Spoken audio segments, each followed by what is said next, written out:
वालेकुम। मैं सबीना पठान बियानू से अंजुमन इस्लाम के खिलाफ कुछ सरताज वाले जो कहना चाहते हैं। सरताज भाई, आपका नाम? सरफराज। तो आप अंजुमन इस्लाम के खिलाफ क्या कहना चाहते हैं?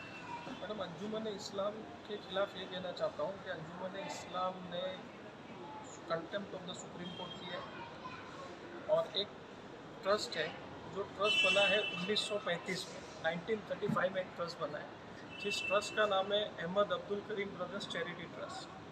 जो ट्रस्ट रजिस्टर हुआ है यहाँ पे चैरिटी कमिश्नर में, उसका बेरिंग नंबर है 641 तो WB 641। आपके पास कुछ डॉक्यूमेंट्स है इस सब चीज़ के बारे में? हाँ जी मैडम, मेरे पास डॉक्यूमेंट है। पहला डॉक्यूमेंट मैं आपको दिखाना चाहता हूँ। मैं स्टार्ट से एकदम आपको डिटेल में बता रहा हूँ। जी। ये 1935 का जो इंडेंचर बना है जिसमें ट्रस्ट वजूद में आया 1935 में, ये ट्रस्ट बनाने वाले हैं करीम ब्रदर्स और इस ट्रस्ट का नाम है अहमद अब्दुल करीम ब्रदर्स चैरिटी ट्रस्ट। ये 1935 की ये डीड है, ये 1935 की डीड है और ये डीड बनी है 1935 3 मई और ये डीड बनाया है करीम ब्रदर्स ने Haji Ahmed Haji Mohammed Abdul Sattar Haji Mohammed Abdul Majid Haji Mohammed. They belong to Jetpur Halai Memon Jamat, Jetpur Halai Memon है। और ये एंड अयूब अब्दुल करीम, अहमद अब्दुल करीम एंड अयूब अब्दुल करीम, ठीक है। और ये डीड 1935 की जो बनी है उसके हिसाब से इन्होंने इसको वक़फ़ किया। ये वक़फ़ का ये पूरा इसमें पैराग्राफ एक है जो मैं पैराग्राफ पढ़ के आपको सुना। और इवन के ये गैजेट जो इशू किया गया है गवर्नमेंट की तरफ से, ये गैजेट के अंदर में भी इस ट्रस्ट का नाम है अहमद अब्दुल करीम ब्रदर्स चैरिटी ट्रस्ट और ये गैजेट का कॉपी है। इसमें ये WB 641 इसका नंबर भी है, ठीक है ना। अब इसके अंदर में मुद्दा ये है कि जो ये ट्रस्ट बनाया गया है इसमें क्लियर कट लिखा हुआ है कि and whereas the settlers out of the charitable motives and consideration and in order to make a permanent dedication for religious and charitable purposes in manner herein after appearing and desirous of settling and have agreed to settle as and by way of and in the nature of waqf the said land hereditaments and premises described in the first schedule hereto and all the right title। मैं वही तो कह रहा हूँ कि supreme court का यहाँ पे क्लियर कट आदेश नहीं मान रहे और सुप्रीम कोर्ट का इन्होंने कंटेम्प्ट किए। और दूसरा मैं आपको एक और बात बताना चाहता था कि जो डीड इन्होंने जो ये बनाई है कंवर विरंजन नाथ और नेमत एंटरप्राइज वाले जो मैं पहले आपको जिक्र कर रहा था, उसके अंदर इन्होंने ये देखिए, ये एक पैराग्राफ है उसके अंदर,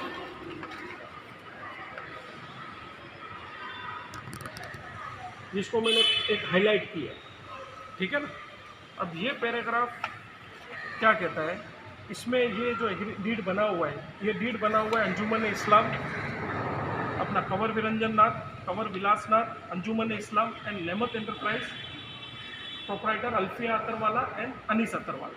ये तीनों इसमें है? हाँ, तीनों पार्टी है इसमें लिखा है।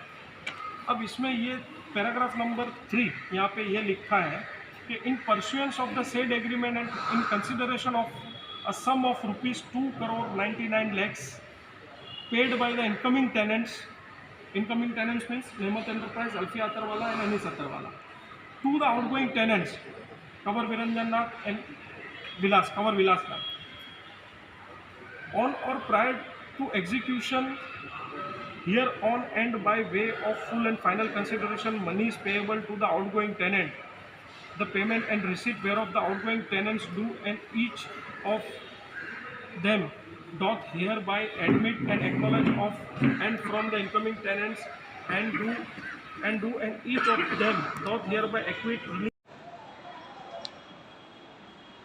और सत्ता सर, आपने ये भी कहा था कि सुप्रीम कोर्ट का कुछ आदेश आया है, आप उसके बारे में क्या कहना मैं चाहते उसके हैं? बारे में ये कहना चाहता था कि 2002 में एक रिट पिटीशन फाइल होती है बॉम्बे हाई कोर्ट में। जी हाँ। और उस रिट पिटीशन के अंदर में जो बेसिक प्रेयर होता है इन लोगों का, ये प्रेयर ये होता है कि भाई हम चैरिटी में रहना चाहते हैं, हम वक़फ़ में जाना नहीं चाहते।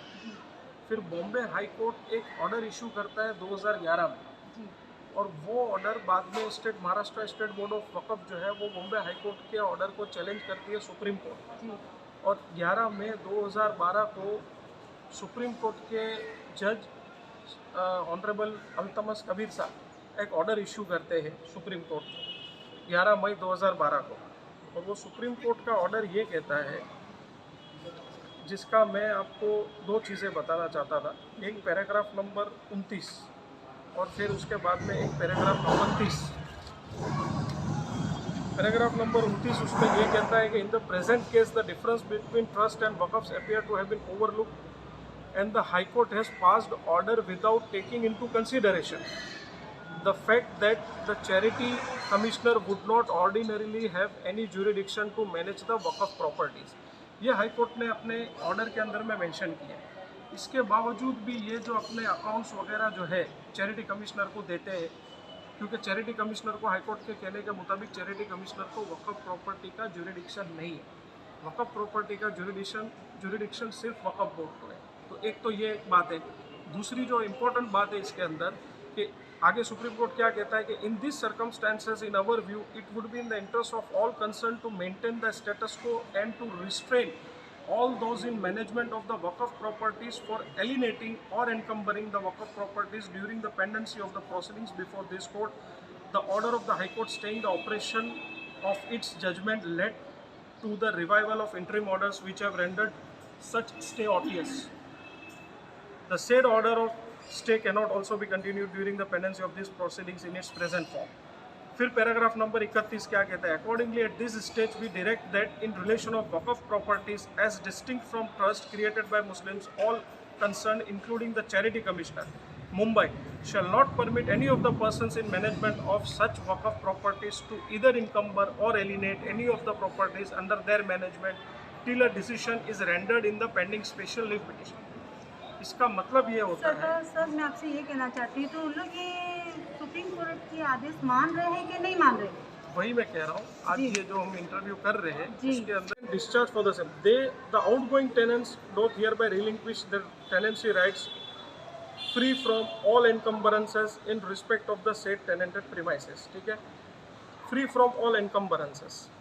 अभी ये एनकम्बरेंसेस का जो वर्ड यहाँ पे इस्तेमाल हुआ है, ठीक है, कि ये इन्होंने जो है वो इसको एनकम्बरेंस इसको इन्होंने जो है अपना टाइटल रिलिंक्विश कर दिया कंवर विलास नाथ और कंवर निरंजन नाथ ने और फ्री फ्रॉम ऑल एनकम्बरेंसेस हो गया।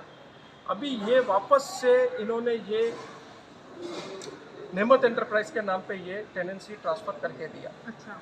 तो क्लियर कट सुप्रीम कोर्ट ने जब मना किया था कि नीदर इनकम्बर नॉर एलिनेट, आप इसको ट्रांसफ़र भी नहीं कर सकते, किसी को आप उसको मॉर्गेज भी नहीं कर सकते।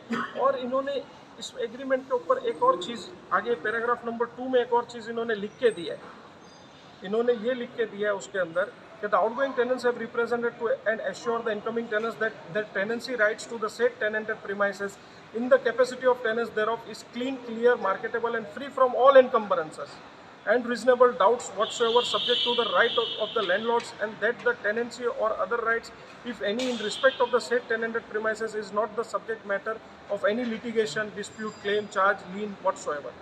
अब शॉर्टकट में ये बोलना चाहता था मैं कि इन्होंने इसमें क्लियर कट बोल दिया कि भाई इसके ऊपर कोई क्लेम, चार्ज, लीन कुछ भी नहीं है। जब ये सब चीज़ नहीं है तो फिर सुप्रीम कोर्ट ने इसको एलिनेट करने से और एनकम्बर करने से मना क्यों किया? जब ऑलरेडी मामला सुप्रीम कोर्ट के अंदर में चल रहा है, उसके ऊपर फैसला जब तक आया नहीं तो ये ट्रांसफ़र जो है वो इलीगल है, उसको ये चैलेंज होना चाहिए। जिसके अंदर में उन्होंने एक और गफला की है, जो करीम अहमद अब्दुल करीम ब्रदर्स चैरिटी ट्रस्ट का जो ये 56 करीम बिल्डिंग है उसका कैडेस्ट्रियल सर्वे नंबर है 1/1196। इन्होंने ये जो रजिस्ट्रेशन मारे हैं ये कैडेस्ट्रियल सर्वे नंबर 57 पे मारे, जो उसका नहीं है, जो सारंग स्ट्रीट का है, सारंग स्ट्रीट में कोई प्लॉट है उसका है। तो इसमें भी ये भी गफला इनका जो है वो ये है। तो ये सारा सब जो है वो जांच का विषय है, इसके ऊपर संज्ञान लेना चाहिए वक़्फ़ बोर्ड ने। चैरिटी कमिश्नर का मैं नहीं कहूँगा क्योंकि सुप्रीम कोर्ट ने कहा है कि उसको जुरिडिक्शन नहीं है, तो वक़्फ़ बोर्ड ने संज्ञान लेना चाहिए और इनके ऊपर सख्त से सख्त कार्रवाई होना चाहिए। इसमें जो भी इदारे हैं जैसे इन्फोर्समेंट डायरेक्टरेट है या कोई भी इदारा है, वो इदारे ने इसका पूरा जांच करना चाहिए ताकि कौम के सामने दूध का दूध और पानी का पानी होना चाहिए। ठीक है, और ओपिनियन क्या मांगा है वो मैं आपको बताता हूँ। उन्होंने ओपिनियन बेसिकली जो मांगा है वो ये मांगा है कि भाई देखिए उसमें ये इन्होंने मांगा है कि I am hereby enclosing the copy of judgment passed by the Divisional Bench, Honorable Supreme Court in the above petition, wherein judges has given specific direction, which as under refer para number 31 of the said judgment. जो अभी मैं आपको जिक्र कर रहा था, paragraph number 31 जो order मैंने आपको सुप्रीम कोर्ट का दिखाया, इसमें भी वही बात लिखी हुई है कि accordingly this stage we direct that in relation of waqf properties as distinct from trust created by Muslim, all concerned including the Charity Commissioner Mumbai shall not permit any of the persons in management of such waqf properties to either encumber or alienate any of the properties under their management till a decision is rendered in the special leave petition. Decision is rendered in the pending SLP. ठीक है? On the basis of the above directions, I am hereby requesting you that kindly give me your valuable opinion on my following queries. वो उनकी query थी जिन्होंने application दिया था CWC को, central waqf council Delhi को, कि is the above direction given by the Honorable Supreme Court is still alive in operation? If yes, after the date of above said judgment, whatever NOCs has been granted by the Waqf Board is valid and legal? Question mark है. उन्होंने ये सवाल पूछा CWC को. If it is not valid and legal, then can it attract the contempt of Honorable Supreme Court? फिर पूछते whatever transactions has been took place on the basis of NOCs issued after the date of Honorable Supreme Court judgment shall be treated as unauthorized, illegal, invalid and shall be cancelled. Any other opinion? अब उसके बाद में ये जो इन्होंने opinion मांगा था CWC से, CWC उसका क्या जवाब दे रही है? ये CWC का रिप्लाई है. वो जवाब दे रही है कि with reference to your request letter dated so and so, 2019 में लिखा गया है, letter dated 22 July 2019, on the aforesaid subject I am directed to say that the last and relevant operating paragraph number 31 referred judgment is as under accordingly at this stage. ये supreme court कह रहा है और ये इसको quote कर रहे central waqf council वाले. We direct that in relation to waqf properties as distinct from trust created by Muslims, all concerned including the Charity Commissioner Mumbai shall not permit any of the persons in management of such waqf properties to either encumber or alienate any of the properties under their management till a decision is rendered in the pending SLP. As on the date SLP is still pending, ये CWC का reply है कि as on the date, वही मैं कह रहा हूँ. आज ये जो हम इंटरव्यू कर रहे हैं इसके अंदर, इंटरव्यू के अंदर में मेन जो अपना मेन सब्जेक्ट जो है ये वही है कि ये लोग अभी सुप्रीम कोर्ट ने, आपने ये जो मैंने पढ़ के सुना है आप समझ गए कि सुप्रीम कोर्ट का क्लियर कट आदेश है कि वक़्फ़ की किसी भी प्रॉपर्टी को आप इनकम्बर और एलिनेट नहीं कर सकते. बराबर है. ये ऑर्डर पास हो गया 11 मई 2012 में. उसके बाद स्टॉप, रिस्ट्रेन कर दिया, रिस्ट्रिक्ट कर दिया, सुप्रीम कोर्ट ने रोक दिया सबको. अब उस ऑर्डर के इश्यू होने के बाद में जो ये अहमद अब्दुल करीम ब्रदर्स चैरिटी ट्रस्ट है, जिसको इन्होंने, ये ट्रस्ट 1935 में बना. अब 1947 में हिंदुस्तान आज़ाद होता है. हिंदुस्तान आज़ाद होने के बाद में 1950-52 के आसपास इन्होंने जो है इस ट्रस्ट को टेक ओवर किया. किसने टेक ओवर किया? अंजुमन इस्लाम ने. वो कैसे किया, वो लीगल हुआ, इलीगल हुआ, क्या हुआ, वो सब्जेक्ट अभी नहीं है. नहीं पता. सब्जेक्ट ये है कि भाई उसको टेक ओवर करने के बाद में इन्होंने अपने आप को सोल ट्रस्टी डिक्लेयर कर दिया कि भाई हम सोल ट्रस्टी है अहमद अब्दुल करीम ब्रदर्स चैरिटी ट्रस्ट के, और हमको 1935 के इंडेंचर के मुताबिक करीम ब्रदर्स ने हमको इसका सोल ट्रस्टी बनाया, ऐसा उनका अंजुमन इस्लाम का कहने का.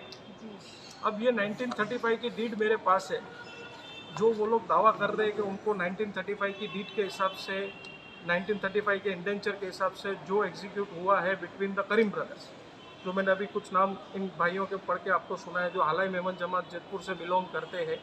अब इस इंडेंचर में इनका अंजुमन इस्लाम का नाम भी नहीं है.